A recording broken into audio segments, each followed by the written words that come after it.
안녕하세요 구독자 여러분, 남자의 취미 케니입니다. 필기구에 관심이 많은 구독자분들께서는 당연히 세일러라는 브랜드를 많이 들어보셨을 겁니다. 세일러는 일본의 필기구 브랜드인 파이로트, 플래티넘과 함께 흔히 3대 일본 브랜드로 불립니다. 개인적으로는 세일러의 이 로고가 매력적이어서 세 브랜드 중 가장 좋아하는 곳이기도 합니다. 세일러는 특히 가격 대비 좋은 필기감으로 일제 만년필들 중에서도 인기가 상당히 높은 편입니다. 오늘은 세일러의 만년필 중에 좀 독특한 녀석을 보여드리려고 해요. 바로 프로피트 후대 캘리그라피 브라운입니다. 첫 보기에도 일반적인 만년필은 아닐 것 같이 보이는 이 모델은 과연 어떤 매력을 가지고 있을까요? 영상 시작 전에 좋아요 한 번씩 눌러주세요. 세계적으로 유명한 세일러 아니랄까봐 세일러에는 정말 많은 필기구들이 다양한 컬렉션과 색깔별로 있습니다. 캘리 모델은 세일러가 메인으로 미는 것은 아니지만 그래도 가끔가다 이 매력에 빠지시는 분들이 계시더라고요. 캘리그라피에 관해서는 이전에 제가 영상으로 설명드린 적이 있습니다. 몽블랑의 캘리그라피 149 에디션의 리뷰를 하면서 보여드렸었는데 오늘의 이 모델도 같은 캘리그라피이긴 하지만 또 나름대로 독특한 포인트들을 가지고 있습니다. 참고로 이 모델은 닙의 각도가 40도에 다양한 색상 바리에이션이 있으며 55도짜리 닙도 존재합니다. 혹시나 관심이 있으시다면 화끈하게 55도로 가시는 것도 좋겠습니다. 네, 그럼 이 만년필의 매력 포인트들을 하나하나 분석해 보겠습니다. 우선 그 전에 이 만년필이 들어있는 비닐형 팩만 보셔도 이 만년필은 고가형 제품이 아님을 알 수 있습니다.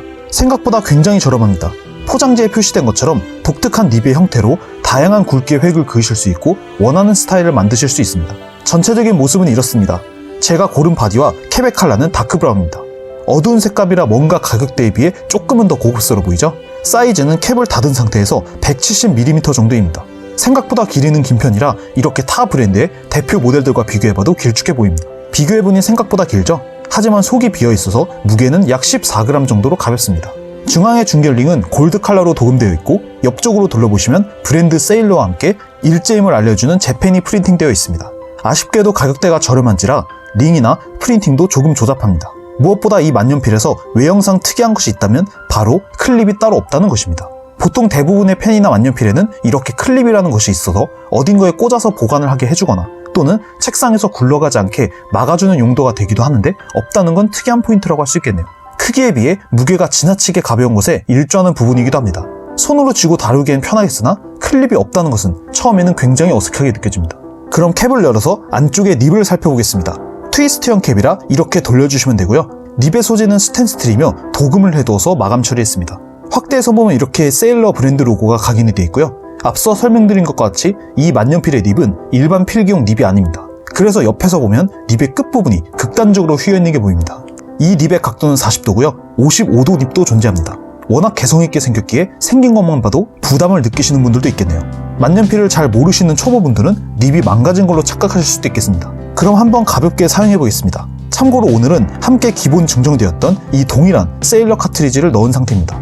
컨버터를 통해 다른 잉크를 넣어봐도 되겠지만 우선 오늘은 간단한 리뷰라 함께 받은 카트리지를 사용해서 써버리려고 해요. 배럴이 워낙에 길다 보니 이 안쪽에 카트리지를 2개나 넣어주셨더라고요. 나중에 시간이 되면 컨버터를 통해 제가 구매한 이 예쁜 시키오리 잉크도 따로 리뷰를 해보겠습니다. 제가 아무래도 독일제 잉크들을 많이 가지고 있다 보니 일제는 상대적으로 좀 적은 편인데 샘플이라 생각하고 써본 후 추후 구매를 고려해봐야겠습니다. 우선 이 만년필의 특기인 다양한 굵기를 조절하는 것부터 보시겠습니다. 힘을 어느 정도 주느냐, 그리고 펜의 방향을 얼마나 돌리느냐, 각도가 얼마나 되느냐에 따라 여러 굵기와 흐름을 보여줄 수 있습니다. 어떤가요? 마치 다른 펜들로 적은 것처럼 차이가 많이 나죠? 사실 제가 캘리를 전문으로 하는 사람은 아니라 멋진 그림으로 보여드리거나 하진 못하겠지만 이러한 제가 사용하더라도 필압과 닙의 각도 등을 활용해서 정말 다양한 굵기들을 표현할 수 있습니다. 그럼 이 만년필의 장단점들을 정리해보겠습니다. 가장 먼저 아주 저렴하고 부담없는 가격으로 독특한 캘리 닙을 맛볼 수 있다는 것은 확실한 장점이겠습니다. 이전에 리뷰했던 몽블랑의 149 캘리 모델에 비해 거의 수십분의 1 가격이기 때문에 가성비로 특이한 닙을 한번 써보고 싶으신 분들에게는 추천드립니다. 특히나 학생분들에게는 이만한 가격의 제품도 찾기 힘들 거예요. 두 번째 장점으로는 손에 부담 없는 무게와 넉넉한 길이입니다. 우선 펜의 무게가 14g으로 상당히 가벼운 편이라 필기하면서 각도를 틀거나 돌려줄 때 무게감이 거의 느껴지지 않아서 편했습니다. 장시간 필기를 하거나 그림을 그리다 보면 손에 은근 부담이 갈 때가 있는데 이것은 그렇지 않았습니다. 또한 배럴의 길이가 길어서 손이 크신 분들도 사이즈로 인해 불편하실 거 없을 거예요. 마지막으로 닙의 금색으로 예쁘게 도금되어 있다는 부분도 기분을 좋게 만들어줍니다. 만년필은 기본적으로 사치품이고 감성이 중요한 만큼 비싸지 않더라도 금립처럼 보이도록 도금되어서 마감된 립이나 중결링은 플러스 점수를 줄 수 있다고 생각합니다. 하지만 분명 단점들도 존재합니다. 가장 먼저 내구도가 그리 신뢰가 가지 않습니다. 가벼운 무게는 그만큼 이 펜이 충격에 약한 플라스틱이라는 걸 말해주기도 합니다. 배럴도 두껍지 않고요. 클립도 없어서 책상에서 사용하시다가 잘못 건드면 바닥에 굴러떨어져서 망가지기 쉽다는 것도 다른 만년필에는 없는 단점입니다. 그리고 가격은 거짓말하지 않는다 라는 명언이 있는 것처럼 저렴한 가격만큼 분명 여러 부분에서 조잡하고 부족한 마감이랑 다듬어짐이 보입니다. 립도 제가 앞에서 많이 칭찬을 하긴 했지만 가격대가 좀 나가는 제대로 된 켈리 모델이나 립이 벌어지는 탄성이 좋은 연성 립보다 확실하게 좋다라고 말하기엔 솔직히 조심스러워요. 켈리를 정말 제대로 하고 싶으시다면 이 40도보다는 55도짜리를 선택하시거나 타 브랜드의 더 고가 모델을 선택하시는 게 좋겠습니다. 즉 정리를 하자면 입문이나 재미용으로는 오케이, 단 고수들에게는 노입니다. 이 만년필은 분명 캘리그라피인데 생각보다 일반 실사용 필기용으로 써도 괜찮더라고요. 세일러 아니랄까봐 독일 펜들에 비해서 샤프한 감각이랑 특유의 사각거리는 느낌이 기본적으로 담겨 있습니다.